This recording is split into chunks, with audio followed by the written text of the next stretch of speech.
Touchdown, buzzer beater, do it all now. All now, top corner talking home run. Touchdown, buzzer beater, do it all now. All now, top corner like ooh. Alright, hello ladies and gentlemen, it is Monday, March 24th, 2025, and this is the Monday Report. I'm your host, H. James K., and on today's episode, we are going to be talking about America's game, baseball's future in America. So when talking about baseball, we really have to journey back all the way to the 19th century, the earlier half of the 19th century, to when all of this game really began. So the myth of baseball is that Abner Doubleday invented baseball in 1839. While this was a commonly held myth for many decades, there really isn't very much evidence to support this other than the findings of the Mills Commission in 1909, which relied on one unreliable source. Either way, the game we know as baseball dates back to somewhere in the 1840s. The first widely accepted rule set for baseball, and that was baseball, 2 words back in those days, were known as the Knickerbocker Rules of 1845, which were written by the Knickerbocker Baseball Club of New York City. Now, these rules had some differences, like there was no overhand pitching, and it was the first rule set to ban throwing the ball at a runner to tag instead of tagging them out. It introduced tagging instead of just beaming a runner with the ball as the ball got harder. And there were several other rules. It established the foul lines and the dimensions of the bases that they run. Now, ultimately, much like every other sport, it seems, there was no real established rules or real hierarchy about the game for the first several years of its creation, as the country was still very big and interstate travel was still very difficult. But the American Civil War changed everything. So the American Civil War is the bloodiest, most destructive war in the history of America. 600,000 people died on both sides collectively. But when it comes to baseball, the American Civil War is arguably the most important thing that has ever happened to the game, because all of a sudden men from all over the Union came to fight a war and they started playing baseball. And this act popularized the game of baseball and really helped to establish a more firm rule set, so that after the war, all these boys went home and they took this game of baseball to the 4 corners of the United States. Major League Baseball itself was founded in 1876 in Cincinnati, Ohio, and the Cincinnati Red Stockings were the first professional team. They were formed in 1901. Now, the American League and the National League's cooperation dates back to the National Agreement of 1903. This makes Major League Baseball the oldest major professional sports league in the world.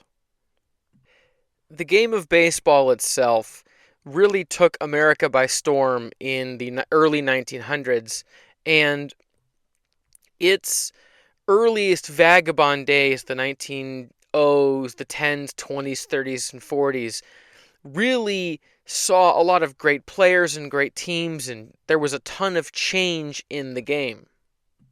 Ultimately, this culminated in the sport's zenith of popularity in the 1960s. The game of baseball itself has been an instrument of tremendous change in culture and society. Jackie Robinson was the first black athlete to play in a white man's league when he debuted with the Brooklyn Dodgers in 1947, thus marking the first league to ever integrate the races.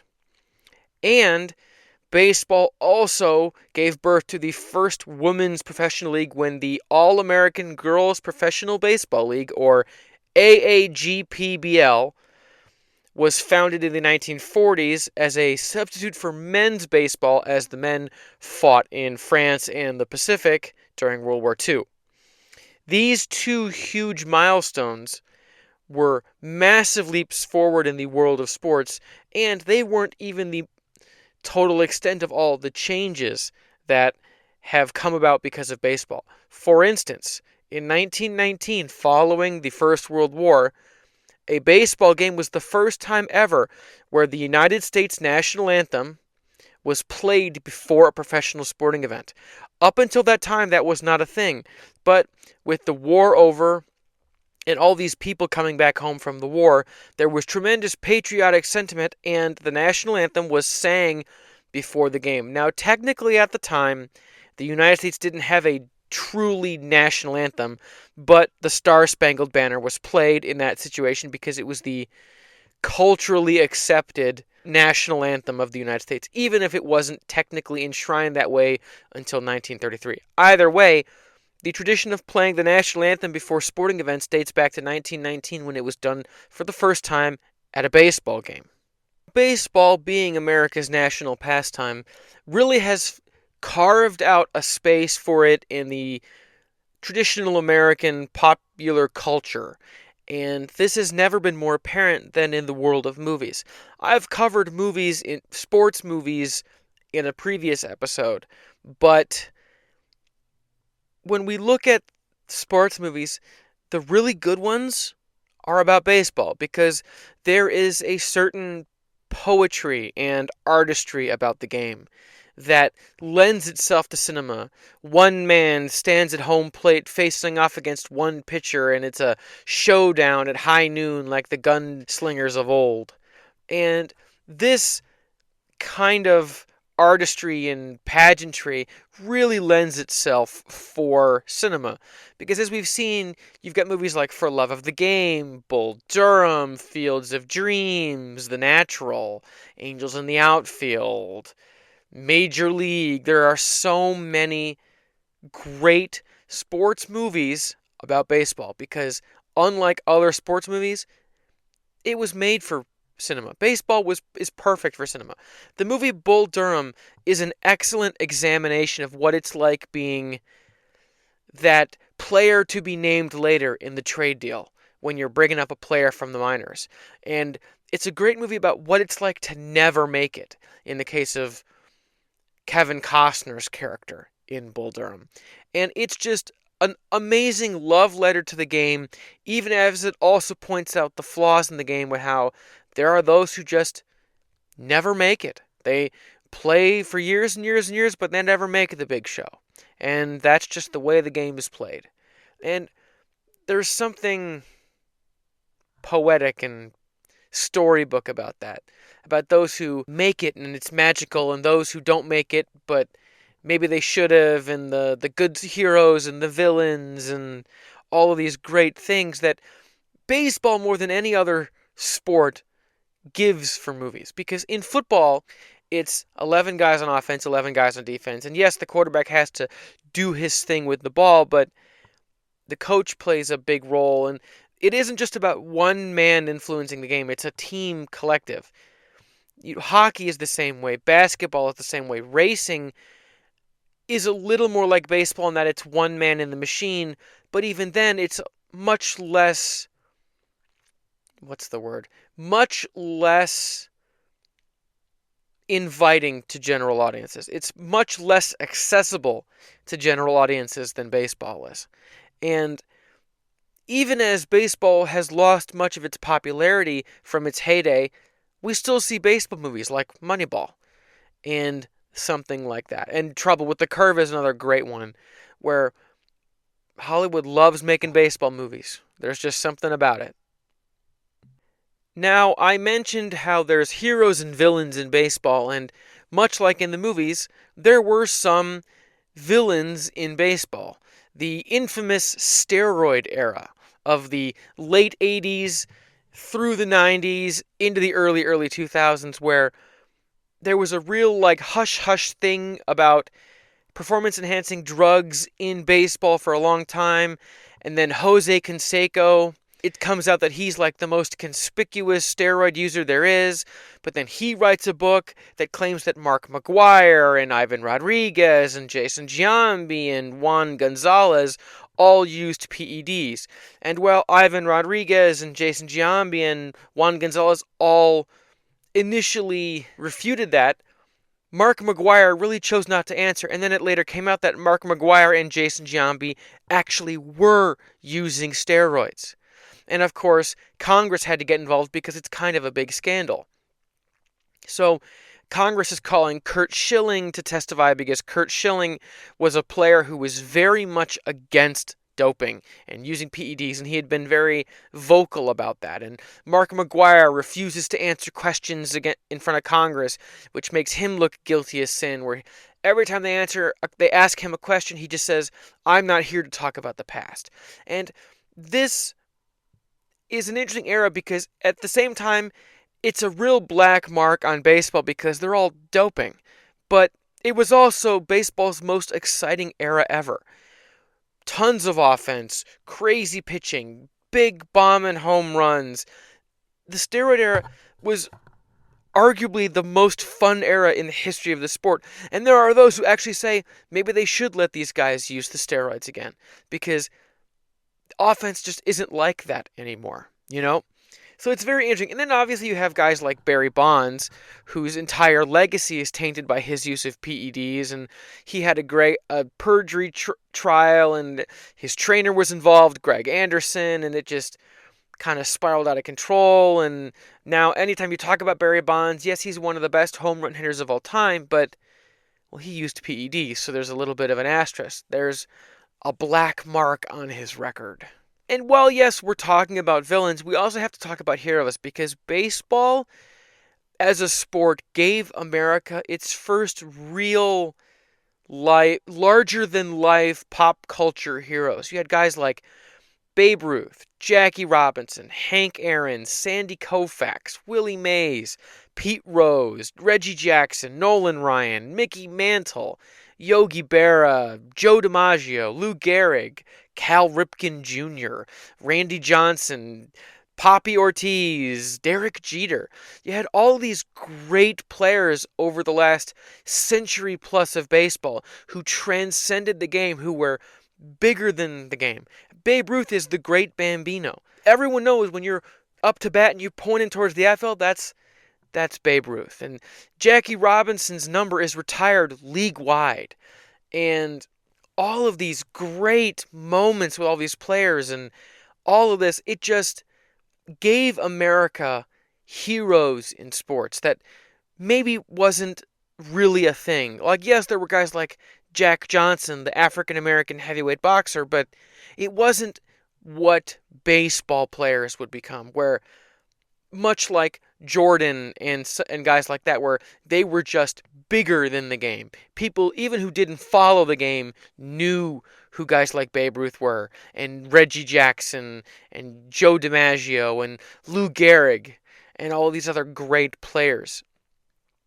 Sadly, today, we don't really have a lot of that. Like, I mean, there's Aaron Judge with the Yankees, but he's not that big, and there's like Juan Soto, but the only guy who really stands out is Japanese player Shohei Ohtani. Now, Shohei Ohtani is incredible. He pitches, he hits, he can field. He's truly the best baseball player in the world. But he's the only one today who's that like transcendent personality who people outside of baseball talk about and know about, you know? And that kind of speaks to the decline of baseball over the last century, where, according to Gallup polling, football became more popular than baseball in 1972. Televisions were becoming more prevalent, and access to football games was becoming more prevalent, and slowly the game of football was starting to turn the tide and usurp that place as America's national pastime. Now, technically, it is America's national pastime, baseball that is, but everyone knows that in 2025, America's national pastime is arguing on Twitter. Okay, no, I jest, but America's national pastime in 2025 is football. High school football, pee-wee, college, spring football with the UFL, NFL, Super Bowl. The NFL took a day of the week from God. Think about that. That's how big football has become in this country. It's like a religion in certain parts of this country. And that passion used to be something dedicated to baseball. That's just not as much anymore. And a lot of this decline in popularity can be traced back to a couple of events. The really big one is the 1994-1995 Major League Baseball strike, where the 1994 season was cut short in August, thus being like the first time since there was a major war where there wasn't a World Series. Then the strike went all the way into the spring, and the 1995 season was shorter than normal. And even when it did come back, fan sentiment was soured. It felt like a betrayal to a lot of fans, a violation of trust, where the fans come to the games and they're dedicated, and in return they get to watch baseball. But in this case, the owners, being cheapskates, held out, caused a strike, and punished everybody because they didn't want to give players more autonomy in free agency, which is disgusting. From a more statistical basis, we see this with a 20% decline in attendance between 1994 and 1995, which was humongous. And a lot of those early games in 1995 saw sellout crowds showing up only to boo the players, to voice their displeasure over what the strike had done to the game. And I know from personal experience that people I know just stopped watching baseball after the strike happened, because what was the point? There are other things to watch. You know, there's the NFL, and there's hockey, and there's racing, and all these other things. This is never more clear than with the Montreal Expos. Canadian fans just abandoned the Expos because of the strike. In the 1994 season, the Montreal Expos looked like a favorite to win the World Series. It was the first time they'd ever had that kind of success since they were founded in 1969. And the season gets canceled. And then the really cheap collective ownership of the Montreal Expos did a fire sale. Traded away all the good players, cut a whole bunch of people, shed a whole bunch of payroll. Fans were furious. It felt like a betrayal, saying, we were this close to getting to a World Series, and now you're just blowing it all up. And for what? Because of money? Now, this ended up costing Montreal significantly, because fan engagement fell off horrifically over the next decade, to the point where the 2001 season was seeing an average attendance of 11,000 per game, with a total attendance of 670,000 for a whole season. By 2001, the Montreal Expos didn't have an English language Canadian radio broadcaster. They had French, but there was no English language broadcasters willing to pay them. Their media deal was going to pay them $5,000 to broadcast their games on television in Canada. It was horrible what happened to the Expos because of this strike and this fire sale, and ultimately the guy who was the principal owner-controller of the Expos was forced out by the minority owners, and then Jeffrey Loria comes in, tanks the Expos, and then sells the Expos to Major League Baseball, who then turns around and buys the Florida Marlins. Meanwhile, Major League Baseball decides to move the Expos from Montreal to Washington, D.C. And there were lawsuits involved about collusion and RICO cases and all this stuff, but at the end of the day, Montreal lost their baseball team. Jeffrey Loria got stinking rich to the tune of like $100 million, and Washington, D.C. gained a baseball team, the Washington Nationals, who play to this day. Now, beyond the strike, which was its own can of worms, the 2008 financial crisis was also really big for baseball, but it was in a different way. Because of the economic uncertainty, fans didn't know if they wanted to spend money on their mortgage, food, electricity, or their Yankees tickets. And we saw this with NASCAR, IndyCar, the NFL, all Formula One, all over the world. Fans were saying, you know, I think paying rent is more important than going to the Yankees game this weekend or on Tuesday. So attendance dipped 6.7% from 2008, which was crazy. And the sponsorship deals with major advertisers shrank significantly because of a weariness of investing money.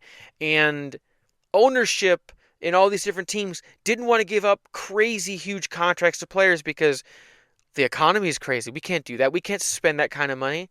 Major League Baseball was even telling teams, be careful about your payroll because unlike in the NFL, there's no salary cap in baseball. So they were saying, be careful of your payroll. Don't go bankrupt in these trying, turbulent times. And this general sense of economic ease really hurt baseball, and it did recover both from the strike eventually, kind of, and the 2008 financial crisis eventually, kind of, but they both had a tremendous impact on the game's popularity because while this is all happening, football is just rocking and rolling. College football is just rocking and rolling, getting more popular than ever. So while other sports like NASCAR and IndyCar and Formula One and baseball are getting less popular in America, football is just, stonks. The stock price goes up and up and up. And it isn't until very recently where we're seeing some kind of positive vibes out of baseball because modern baseball does have some things going for it. Payrolls have never been higher as ownership groups spend money on star players and endorsements are up. Television viewership is flat and even, which is good because for a while there in the teens it was declining. Attendance in 2024 was the highest it had been in 7 years, which is always great. And baseball has made several rule changes to help the game. Like, they banned the shift, which was a practice where outfielders would shift the entire outfield to one side of the field or the other, depending on which hand the batter was, if he was right-handed or if he was left-handed. Now, obviously, by putting extra defenders in this one section of the field, it lowers the likelihood of you getting like a single or a double or even a triple. So it became where you had to just hit a home run if you wanted to score. There was no hitting for average and all this other stuff. So now, Major League Baseball, going into the 2024 season, they banned the shift. And on top of that, they also made the bases larger, which allowed for more stealing of bases. They put a limit on how many times the pitcher can look off the runner at first base to once per at bat. They instituted the biggest one of all, which was a pitch clock. Now, there's a pitch clock with very specific rules about like 30 seconds on the pitch clock, and if you violate it, they advance batters, and if the batter violates the pitch clock by stalling, there's like a one-strike penalty. And what this pitch clock has done, it has shortened the game by 25 minutes. From like 3 hours 45 minutes down to like 3 hours 10 minutes or 2 hours and 55 minutes on the quicker side of the average. These changes have made there's now more offense, more stolen bases, there is a faster rate of play, there's more fan engagement because the biggest problem with baseball was that it's boring. People used to talk about how, baseball's boring, I can't watch baseball. It's like golf. You just have it on in the background while you do other things because it'd be like watching paint dry if you tried to pay attention to it exclusively.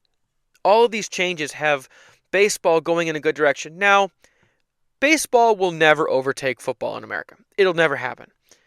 The media deals for baseball teams and then the media deal for the NFL are in another stratosphere. And that's sad in a way because baseball has a really big, it's America's game, but that doesn't mean baseball can't carve out its own niche in American sports culture and American popular culture, much like how the NBA has, where the NBA has really found a niche with like hip-hop culture and that entire sphere of influence in popular culture with like hip-hop and diversity, equity, and inclusion and all this stuff, where that's where basketball lives. And it's incumbent upon baseball to really find a home for itself in the wider spectrum of American popular culture.